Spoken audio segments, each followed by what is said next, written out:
I've actually been feeling like making a video on Dislyte for a while, like well over a year at this point, was just waiting for the right moment. And now seems like a good time because Dislyte pretty much made an entire event about them, so I might as well do it now. So here's the weird history of the furries and Dislyte. To begin, I need to explain what Dislyte is. It's a gacha game, you know, one of those free-to-play phone games that sucker fools into gambling. But instead of gambling for things that matter, like money, you bet on these cheap-looking character models. In the lore of Dislyte, everything was hunky-dory until these big-ass thingies called miracles came down. They released monsters, i.e. Miramon, and gave people superpowers, i.e. mirror people. I'm just kidding, they're called espers. And if you actually manage to go inside a miracle and reach its end, you become something called a meta esper, which is basically just like Super Saiyan or whatever. I honestly fuck with it, especially since it uses a street aesthetic and modern fashion alongside pop music, but I'm a little off topic. Furries and Dislyte actually go all the way back to the beginning with this guy, Drew, who's basically the face of the entire thing. Like, literally, his face is the one that's on the app icon since launch. Which kind of makes sense considering he is sort of a main character, but also doesn't make sense because his unit is hot ass. So bad that I'm pretty sure it's one of those given to you for free at the start of the game. He was a main character in the main story of Dislyte, acting as a responsible older mentor in the game's old story. Oh yeah, did you know that Dislyte has two story modes? There was the first with Bryn, and then not too long ago, they remade it. And oddly enough, they remade it to center around another furry character, Sachiko, but I haven't really gotten off my ass to read the new one. And apparently, this new story is kind of ass, but I'm getting really ahead of myself. Getting back to what I was saying, Drew wasn't very good, mostly because this game loves its 5-star legendaries. It's worth mentioning two more release espers, that being Freddy and Sander, both being antagonists who work for the Shadow Decree.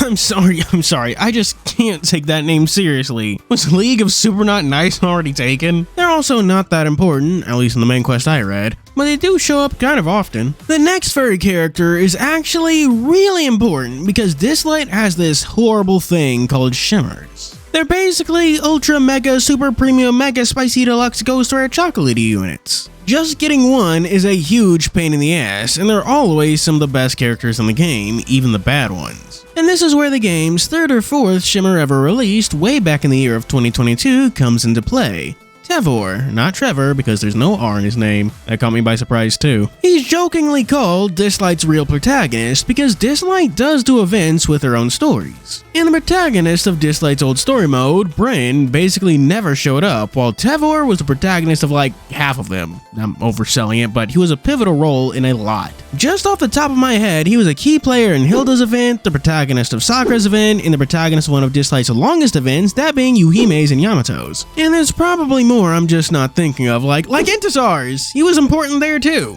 And honestly, I don't have a problem with that because Tevor was always one of Dislyte's better characters. He's a detective with his own agency, and I like that the only thing he cares about is the truth. A major ongoing theme of detective stories and everything Tevor is involved with are expectations. People seem good and people seem bad, but he reserves all judgment until he has the facts, not letting someone's kindness prevent him from seeing the monster underneath. I'd also be remiss to mention the time Tevor was the best character in the game. I'm skipping forward quite a bit with this, all the way to like 2 years ago, but Tevor kind of got power creeped as time went on, so they buffed him a bit too much. Like he was one-shotting entire teams in PvP, so for a short-lived moment, Tevor was actually the best character in the game by a lot. Future Fury here. Guess who forgot to do this and now has to awkwardly throw it into the beginning of the video again. Remember to like and subscribe, code Patreon, yada yada yada, whatever. It's 8 AM while I'm recording this, I do not care. Speaking of the time a furry was the best character in the game, let's talk about the opposite. The character who is generally considered to be the worst character in Dislyte is also a furry. That being Daylon, and where do I begin? Daylon was released in 2022 and is actually pretty cool writing-wise, having a scary appearance but a heart of gold and a green thumb. The problem is that his kit is doo-doo dog water ass. Dislyte is a turn-based RPG with a basic attack, a super which sometimes gets replaced with a passive, and a special which is their ult. Daylon's basic skill, at its strongest, deals 120% damage and has a 60% chance to bleed. You can't even get guaranteed proc for a basic debuff that's not even that good. His second skill attacks one enemy and does 200% of attack and has an 85% chance of inflicting stun for 1 turn and defense down for 2. Okay, I'll cut him some slack with this one. For a fairly old unit, stun and a defense debuff isn't that bad. Do wish the procs are better though. And his final skill does 110% damage to all enemies, inflicting disease, preventing them from being healed for 2 turns, and has a 75% chance of dispelling buffs from his targets. But wait, that last part is only unlocked if you get duplicates for the guy, and hang on, it doesn't just removes buffs, it also removes debuffs from enemies. Daylon's only strength is that he's a freemium character, and even that isn't enough to save his sorry ass, and I can't even say he was a major part of any event, he just sucks. Dislyte has been doing this thing where they remake old units as meta espers, and if all characters should get one, it is definitely the guy who hasn't even gotten any adjustments. It's so baffling that he's worse than Brewster, a guy who barely came out earlier than him but has gotten more usable as time went on. I will say, Dislyte does have a good diversity of characters, ranging from full furry kimonos to even half-human kimono mimis. And it even covers both sexes, with characters like Adriana from 2023 being full furry, and then Camille, also from 2023, being the most popular kimono mimi. Some get the spotlight frequently, and some don't, while others get entire events to themselves. Some unimportant ones I like are Aolin, also from 2023, who's got this nice slender line build alongside Joser, a bullman who is actually the first furry character properly released way back in 2022. He's got some great lore, having had a wife who died in childbirth and a daughter who fell ill. He turned to the Shadow Decree to treat her illness, and despite their genuine efforts, it wasn't enough and she died as well.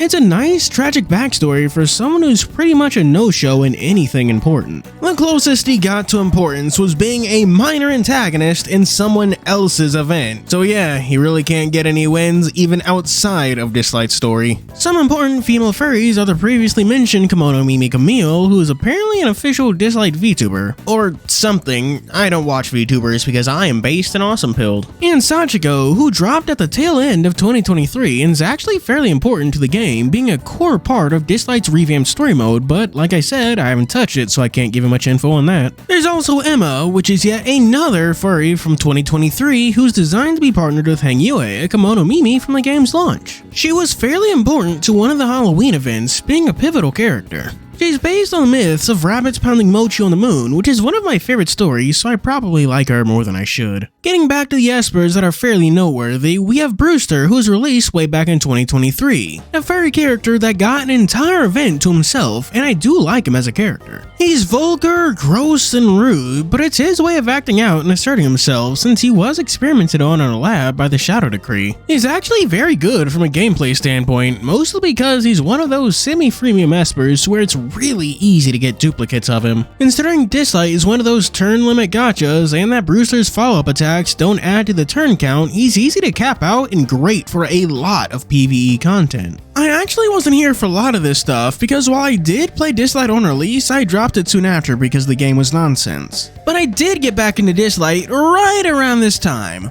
Why? Because this is around the time they were doing the Sands of Guilt event, better known as the time Javid came out. Came out as playable, not gay I mean. He's been openly homosexual since the year 2006. Javid's event was a weird one. On a lot of levels, the event isn't that bad. It focuses on a supposedly escaped and deadly Esper who once derelicated his duties, that being Javid. But as we learn more about what happened, we learn he didn't go AWOL, rather it's his power being used to keep the Withering Miracle in place, essentially a prisoner by his own choice. A good person despite what people think of him, but the problem with the event was that Javid was more of a subject, not a character. Despite being the poster boy for the event, he wasn't the protagonist. Rather, it was a lot of people talking and thinking and doing things in relation to him.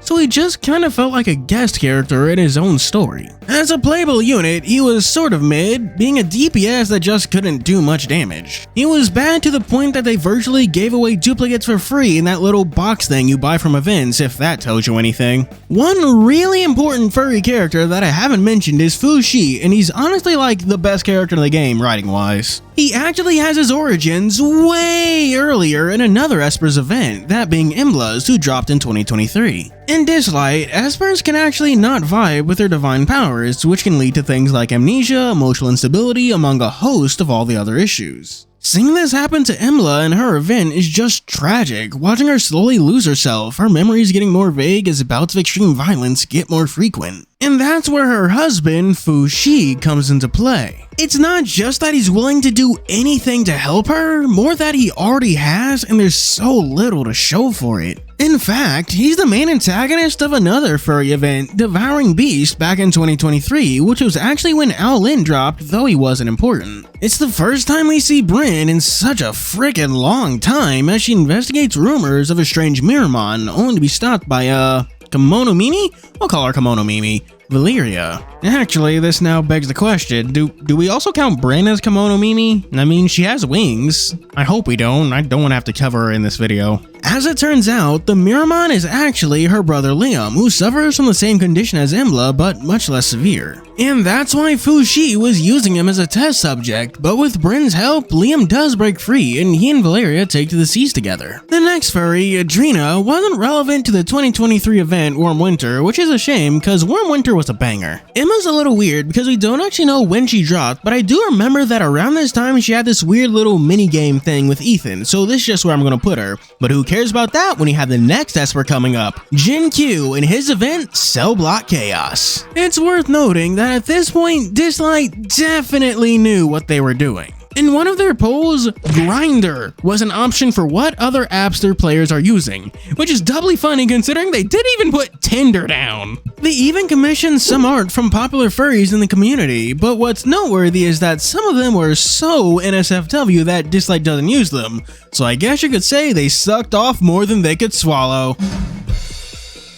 The event is honestly similar to Javid's in that the poster boy wasn't the protagonist, rather that was Amber, a new security guard at Jin Qiu's prison. She ends up working directly under Jin Qiu, even though she disagrees with his brutal methods, befriending an inmate named Tolan who doesn't seem to be that bad until he stages an escape. Rather than letting Amber take the fall, Jin Qiu puts the blame on himself, ending up an inmate in his own prison as Amber vows to make sure Tolan is brought to justice and clear Jin Qiu's name. The real baffling part of the event is that Amber does seem kinda stupid trusting this guy of all people, which led to people feeling bitter about the whole mess. That was actually smoothed over by Jin Qiu's unit actually being fairly good, focusing on true damage. And only next month, Liam was released as a playable unit, and he was decent enough, being an offensive defender, so he found himself a comfortable niche. This is also when Sachiko came out, yada yada yada. Oh, not long after that, we got two furry espers. The first being the full furry Yuran, and the kinda stretching it even with the Kimono Mimi here, Sujue. Basically, Yuran's a goody two-shoes government official man, and Sujue is a nasty crime boy. They went their separate ways, but Sujue comes back to the forefront with a supposed assassination attempt on an important politician. But thanks to Yuran's faith in her, they stop the conspiracy and the real mastermind. What's interesting is that this event brings human-esper relations to the forefront, with Yuran having to solve this case thus all espers in Tankton be given ankle monitors, etc. It wasn't a bad event, so it's a damn shame I can't say the same about Yuran's unit because it was some hot ass. Sujue's was legit good though. This brings me to the two events, Expose and Mist of Memory, both of which focus on Fumitsuki, a reporter who's looking into shady dealings in Tankton between the government and the Shadow Decree, which leads into Mist of Memory, where Fushi finally becomes playable. To put it into perspective, Embla's event was in February 2023, and Fushi became playable in April of 2024. A little over 2 years of this guy existing, but not being playable. He's not a bad unit, but he needs to be paired with Embla to truly shine, which isn't surprising coming from this certified wife guy. I'd also really recommend you go through all of Shi and Embla's events because they are genuinely the best Dislyte has to offer.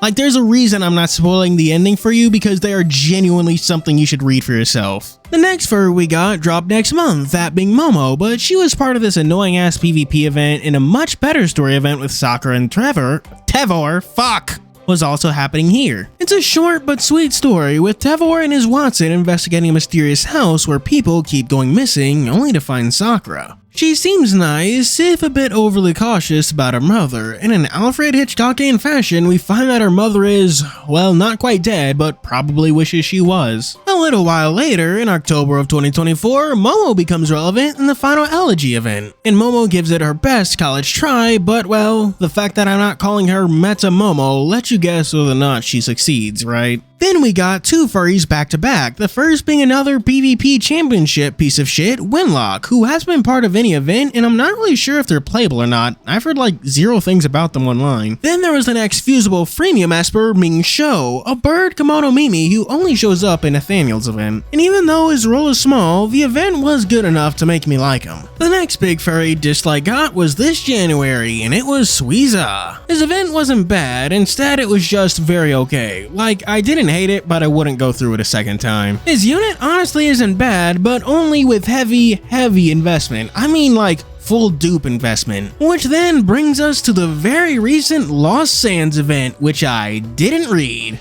That's my bad. I can only assume it involved Drew getting chest enlargement surgery, becoming a meta Esper. I know it has something to do with his old master Latif getting assassinated and his master's son Ali. I would probably know more about him if his files didn't say coming soon, and I'd probably make a joke like, yeah, you bet I am, if that didn't piss me off so much. There's also this bird, Badran, who's a pharmacist and had a nice theme. He grew up with Ali and was practically raised by Drew, or at least that's what I get from his character file. And before you ask, no, his unit is not good. Remember kids, bird fuckers have no rights. And now we're in the present with the most recent and ongoing event in Dislyte. It's called Summer Bash and was made entirely by people who knew exactly what they were doing. To begin, there's only one important person in this event that isn't a furry, that being Iffy, or Ify, I don't know, who wound up looking after Javid after he got freed from the Withering Miracle off-screen. Their destination is the Papaya Islands, Papaya, which have recently opened themselves up to tourists and are greeted by Ryota, Dislyte's attempt to pander to twink lovers. There's also Tetsuya, because fish lovers need love too, and just in case you had any doubts as to what Dislyte is doing, Jin Qiu is also there. Even gets into a juicing competition with Javid. Having gotten out of prison, also off screen, I swear if this isn't some sort of setup for some sort of prison break event which covers Jin Qiu and Javid's freedom, I'm gonna be so pissed. What do you mean you off-screen important events to 2 characters twice? In the same event, no less. I have no idea how good Tetsuya's unit is or isn't. I've genuinely seen nothing online about him, like to a genuinely freakish degree. Everyone's more concerned with Javid, and yeah, I see why. Dude got some buffs and he kicks ass now. He's designed to work around and with true damage, you know, that thing Jin Qiu does, because again, Dislyte is not subtle. At all. And there you have it, the probably complete history of every furry in Dislyte or something. I don't know, man, I wasn't here for like half of these, I'm doing my best. If there's something I forgot, you're probably going to yell at me in the comments about it, so whatever. Moving on to the Patreon shoutouts. For 3 stars, we have special thanks to Choron, SkyKing64, Edison Wero, Gamavazor, Chow Venomous, Charlie78, The Good Old Days, and Jay Stassi. For 4 stars, we have McCoides and Utterly Awe, The Lost Sands. And for a super duper special 5-star shoutout, we have Hodari Lion, The Mist of Memory. Thank you for watching. Do be sure to like and subscribe. As always, this is Furry signing out.